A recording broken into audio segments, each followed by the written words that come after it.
I sat frozen, staring at those handprints. My heart was pounding so hard I could hear the blood rushing in my ears. I felt the cold sweat trickle down my back, and the air inside the cab seemed to thicken, pressing against my lungs. I forced myself to breathe, to think, but my thoughts were a tangle of fear and confusion. The knocking started again, tap, tap, tap, this time from the back of the truck. My stomach lurched. I knew I should drive, get out of there, but something in me just couldn't. It was like every muscle in my body had turned to stone, refusing to obey. Summoning every ounce of courage I had, I turned my head slowly, my breath hitching. In the rearview mirror, I saw nothing but the faint outlines of the sleeper cab behind me, illuminated by the dim glow of the dashboard. The knocking continued, each tap echoing through the silence. And then, as if taunting me, it stopped. And that's when I saw it, a shadow barely perceptible, shifting ever so slightly in the darkness of the back seat. My throat tightened as I strained my eyes, trying to make out what it was. It looked human, crouched, but the way it moved wasn't right. It twitched like a glitching video, jerking in and out of focus. I reached for the ignition with trembling fingers, desperate to start the engine and leave. But before I could turn the key, a whisper came from the back seat. My name dragged out, like the hiss of a snake. David. My blood ran cold. I hadn't told anyone where I was, hadn't spoken to anyone all night. And yet this voice knew my name, as if it had been waiting for me, watching me. My hand hovered over the key, but fear had welded me to my seat. I didn't dare turn around. Then I saw movement in the mirror again. The shadow leaned forward, and for the briefest moment I saw it. Pale skin stretched too tight over bones, eyes too wide, black pits with no light, and a mouth that split across its face like a ragged tear. It wasn't just smiling. It was leering, like it knew something I didn't. And then, just as quickly, it vanished, swallowed up by the darkness. I could hardly breathe, could hardly think. The handprints on the window were gone, wiped clean, as if they'd never been there. I tried to convince myself I was dreaming, that I'd fallen asleep, and this was all just some twisted nightmare. But then the smell hit me, coppery, metallic, like blood mixed with something rotten. It filled the cab, thick and suffocating. The whisper came again, this time from right behind me, brushing against the back of my neck. "You can't leave, David," I snapped. My hands fumbled with the key, and the engine roared to life. I slammed my foot on the gas, tires screeching as I sped out of the rest stop, my eyes locked on the road ahead. I didn't dare check the mirror. I didn't want to know if it was still there, grinning at me with that impossible smile. I drove for what felt like hours, the landscape blurring into a haze of darkness and headlights. Slowly, my breathing steadied, and the adrenaline began to fade, leaving me shaking and exhausted. I kept telling myself I'd gotten away, that whatever I'd seen was just my mind playing tricks on me. But deep down I knew that wasn't true. I glanced at the clock on the dashboard. It read 3:33 a.m. Time hadn't moved.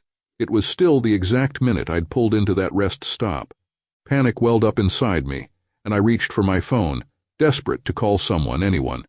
But the screen was flickering, the battery indicator flashing in and out as if it was dying, even though I'd charged it fully before the drive. And then, just before it shut off, I saw it, a message, written in crimson letters across the screen. "Look behind you." I gripped the steering wheel, my knuckles white, refusing to turn around. I wouldn't look. I couldn't. Instead, I pressed harder on the gas, speeding down the highway, praying that daylight would come, that this nightmare would end. The road began to twist and turn in ways that didn't make sense, as if it was shifting under my wheels. The lines blurred, melted, and then I saw something up ahead, another rest stop, identical to the one I'd just left. The same broken sign, the same flickering light, even the same cracked pavement. I screamed at myself to keep driving, to push through. But something forced my foot onto the brake, the truck groaning to a halt in the exact spot I'd stopped before. My hands shook uncontrollably, and I felt tears well up, but I didn't dare wipe them away. I couldn't move. I couldn't do anything but sit there, trapped. The knocking started again. This time it came from inside the cab. I turned my head slowly, dreading what I would see, and there in the dim light was the face, pressed against the glass from the inside, staring at me with those wide, unblinking eyes.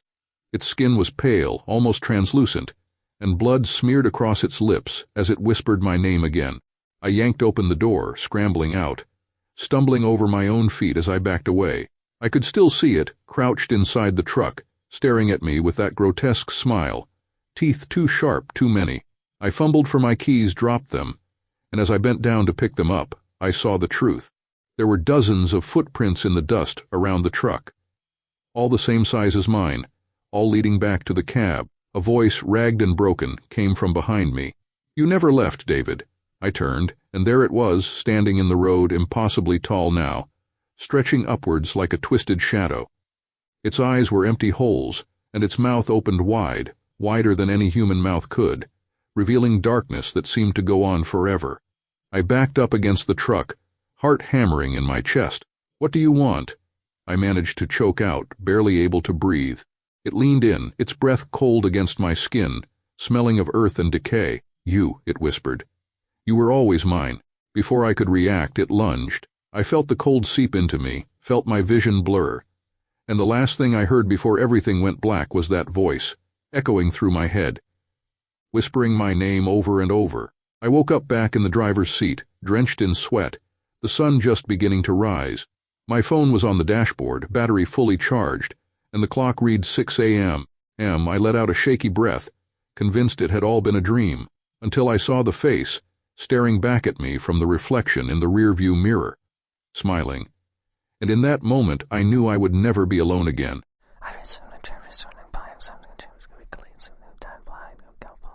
My heart pounded in my chest as I drove, the tires spinning on a road that didn't make sense. The exit that should have taken me back to the highway was gone, replaced by this endless stretch of cracked asphalt that snaked through the darkness. The trees along the roadside closed in, their branches twisted like gnarled fingers reaching out toward my truck.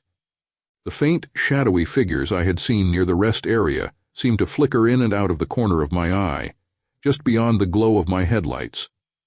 I took a deep breath and tried to convince myself it was just exhaustion, just fatigue playing tricks on my mind. But those handprints, those greasy red handprints, were still there, smeared across the glass in grotesque, chaotic patterns. They looked fresh, like they'd been pressed there only moments ago. I could still see the outlines of tiny fingers, still feel the cold imprint of something not quite human. I sped up, desperate to leave that eerie rest stop behind me, but no matter how far I drove, the road didn't change. It looped and twisted back on itself, the same trees, the same shadows, as if I was trapped in some kind of nightmarish maze. My gas gauge dipped lower and lower, and I knew I couldn't keep this up forever. Then in the distance I saw it again, a sign, rusted and barely hanging on a bent post, illuminated in the beam of my headlights. Rest area 2 miles. I slammed on the brakes, my stomach lurching. I had just left that place. I couldn't be back here, couldn't be seeing that sign again. But there it was, as clear as day, as if mocking me. And as I sat there staring at it, I felt a chill creep down my spine. I glanced in the rearview mirror, and for the briefest moment I saw them, those shadowy figures, standing silently in the middle of the road behind me. Their forms flickering like static, like they weren't quite real. A tremor of fear jolted through me, and I floored the gas pedal, tearing down the road once more. I couldn't let myself stop, couldn't let those things catch up to me. My knuckles turned white as I gripped the wheel, trying to stay focused, trying to block out the whispers that started to seep through the air vents. Soft and indistinct at first, but growing louder with each passing second. "Turn back." "Turn back." I switched on the radio, desperate for any kind of distraction, any noise that wasn't those whispers. Static crackled through the speakers, hissing and popping, and then a voice broke through, clear, calm, and strangely familiar. "Why didn't you listen, David?" My blood ran cold. It was my voice. I jerked the wheel in shock, nearly swerving off the road. The voice continued, unaffected by my panic, as if speaking from some other world, some other reality. "You never should have taken this exit." I slammed the radio off, my heart slamming against my ribs. This wasn't real. It couldn't be real. I checked the mirror again, and that's when I saw them, the children. There had to be at least a dozen of them, standing in the middle of the road, their eyes reflecting the red glow of my taillights. They didn't move. They just stood there, watching me, their heads tilted at unnatural angles, and then as one, they raised their hands, the same tiny hands that had left those marks on my windshield. I screamed and hit the accelerator, speeding down the road as fast as the truck would take me, trying to outrun them. The whispers grew louder, more insistent, mingling with the roar of the engine, and I could feel something behind me. Something pressing against the back of my seat, breathing down my neck. I didn't dare look. I kept my eyes locked on the road, on that stretch of asphalt that seemed to have no end, and then up ahead I saw it, a tunnel carved out of rock, with no lights to guide the way, just an endless black mouth waiting to swallow me whole. I should have turned back. Every instinct screamed at me to turn back, but there was no other option. The whispers had grown into a maddening chorus, overlapping, drowning out my thoughts. And I knew that whatever waited inside that tunnel had to be better than what was behind me. I plunged into the darkness, the truck's headlights barely cutting through the thick blackness. I could see the tunnel walls closing in, dripping with moisture, lined with strange, indecipherable symbols that seemed to twist and writhe as I passed. And then, just as suddenly as it began, it ended. I emerged into a clearing, the road behind me swallowed up by the blackness of the tunnel. I slammed on the brakes, panting, heart racing, and looked around. I was at another rest stop, an exact replica of the one I'd left behind, the same broken vending machines, the same dilapidated bathroom shack, even the same flickering light. My hands trembled as I stepped out of the truck. I had to know. I had to see if this was real, if this nightmare loop would ever end. As I approached the vending machines, I saw something move out of the corner of my eye. I turned, and there they were, the children, standing in a perfect circle around the rest area, their eyes locked onto mine, their faces expressionless, empty. And then they began to move. Slowly, methodically, they stepped toward me, their mouths opening in unison, revealing rows of jagged, broken teeth. I stumbled back, my foot catching on the edge of the pavement, and fell hard against the side of the vending machine. Pain shot through my shoulder, but I couldn't tear my eyes away from them. They kept coming, closer and closer, their eyes growing wider, mouths stretching impossibly far, as if preparing to consume me. I scrambled to my feet, heart hammering, and sprinted back to the truck. I didn't have time to think, didn't have time to question what was happening. I threw myself into the cab, turned the key, and nothing. The engine was dead. The whispers returned, louder now, echoing inside the cab, rising to a fever pitch. The children were at the windows, their tiny hands pressing against the glass, smearing it with that greasy red substance, over and over. I screamed, slamming my fists against the steering wheel, but it was no use. And then, just as suddenly as it began, it stopped. The whispers fell silent. The children were gone. I blinked, my breath ragged, and looked around. There was no sign of them, no sign of the rest stop, the vending machines, or the bathroom shack. I was back on the highway, headlights illuminating the empty stretch of road ahead of me. Relief washed over me. I wiped the sweat from my brow, laughing shakily, convinced it had all been some kind of bizarre, sleep-deprived hallucination, until I looked in the rearview mirror. There, sitting in the back seat, was a figure, pale, skeletal, with eyes that gleamed like the moon. It smiled at me, lips stretching wide to reveal rows of jagged teeth, and it whispered, "You're never leaving." The last thing I saw before everything went black was the exit sign, glowing in the darkness. Rest area 2 miles.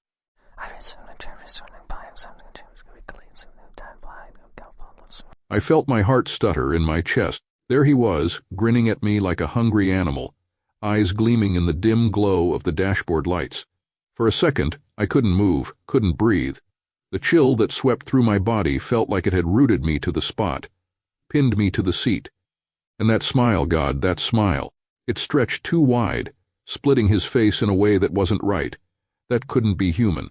I forced myself to blink, my mind desperately trying to process what was happening. When I opened my eyes, he was gone. I whipped around, scanning the back seat, half expecting him to lunge at me from the shadows, but there was nothing. Just empty seats, my jacket crumpled up against the far door, and the steady hum of the engine. I took a deep breath, gripping the steering wheel until my knuckles turned white, trying to convince myself that maybe I'd imagined it. that maybe fatigue was playing tricks on me. But then I glanced back in the mirror, and there he was again, closer this time. His eyes were even wider, and that smile, that impossible smile, stretched just a little more. I couldn't hear him, but I knew he was laughing. I slammed the accelerator, the truck lurching forward as I swerved back onto the highway, my tires spitting gravel. The landscape blurred past me, endless stretches of darkness broken only by the weak beams of my headlights. I checked the mirror again, and he was gone, just as quickly as he'd appeared. The logical part of my brain screamed that I should turn back, that I should stop, get out, and find some help. But something deeper, something primal, told me to keep going, to get as far away from that spot as possible. I tried to steady my breathing, to ignore the tremble in my hands, but it was no use. Every instinct I had was telling me that I wasn't alone. I glanced at my phone, hoping for some kind of signal, but it was dead. No bars, no battery, just a black screen staring back at me. I cursed under my breath and kept driving, trying to ignore the growing sense of dread creeping up my spine. That's when I saw it, a flicker in my peripheral vision. I turned my head, and there he was, standing on the side of the road, that same twisted grin plastered across his face. His mouth moved, forming words I couldn't hear, but I knew what he was saying. Help. I slammed on the brakes, the truck skidding to a stop, gravel crunching beneath the tires. He didn't move, didn't flinch, just stood there, his eyes locked onto mine. Slowly I reached for the door handle, but as soon as my fingers brushed against it, the radio crackled to life. Static hissed through the speakers, filling the cab with a strange warbling noise that made my skin crawl. I jerked my hand back, staring at the radio as it began to tune itself, the dial spinning wildly, and then, just as suddenly as it had started, it stopped. A voice, faint and distant, whispered through the speakers, "Don't look at him." My blood ran cold. I turned back toward the road, but he was gone. In his place stood my own truck, hazard lights flashing. It was as if the entire scene had reset itself, as if none of it had happened. I stared uncomprehending, my heart pounding in my ears. That's when I heard it, the soft creak of the backseat leather. I didn't dare turn around. My mind screamed at me to look, to see if he was there, but my body refused to obey. Instead, I focused on the road ahead, willing myself to move, to get out of there, but I couldn't. The air grew heavy, thick with the scent of something rotting, something dead. And then he spoke, his voice a hoarse whisper right behind my ear. "Help." I whipped around, and there he was, inches from my face, his eyes wide and unblinking, that mouth stretching impossibly wide until it seemed to swallow his entire face. My scream died in my throat as his hands shot forward, cold fingers wrapping around my neck, squeezing until I couldn't breathe, couldn't think. I fought against him, thrashing wildly, but it was like trying to escape the grip of a nightmare. He leaned in closer, his breath hot against my skin, and whispered, "You shouldn't have stopped." Everything went black. I jolted awake, gasping for air, my heart hammering in my chest. I was still in my truck, the engine idling, the headlights illuminating the same stretch of empty highway. My fingers trembled as I reached up to touch my neck, half expecting to feel bruises, but there was nothing, just the faint echo of his laughter still ringing in my ears. Shaking, I put the truck into gear and started driving, my eyes darting to the mirror every few seconds, half expecting to see him sitting there, smiling that awful smile. But the road stayed empty, and after a few miles I began to convince myself that maybe it had all been a dream, a hallucination brought on by stress and exhaustion. But then I saw it, a sign on the side of the road, covered in rust and grime, barely legible in the dim light. It read, "Help." I hit the brakes, my breath catching in my throat, and then I saw them, tire tracks, leading off the road and into the desert, the same tracks that had vanished earlier, the ones that had led to nowhere. Slowly I turned my head, and there in the side mirror I saw him again. He was closer now, sitting in the back seat, his eyes burning with that same terrible hunger. But this time he wasn't smiling, he was whispering, and I could hear him. "Help me." I floored the gas pedal, tires screeching as I tore down the highway, my heart slamming against my ribs. I didn't look back. I didn't check the mirrors. I just drove faster and faster, trying to outrun the voice that whispered in my ear over and over again. But no matter how far I drove, I knew, deep down, that I would never escape him. because he wasn't out there. He was inside, waiting, and he was never going to leave. And that's when I realized I was never the one who stopped for him. He'd been waiting for me all along.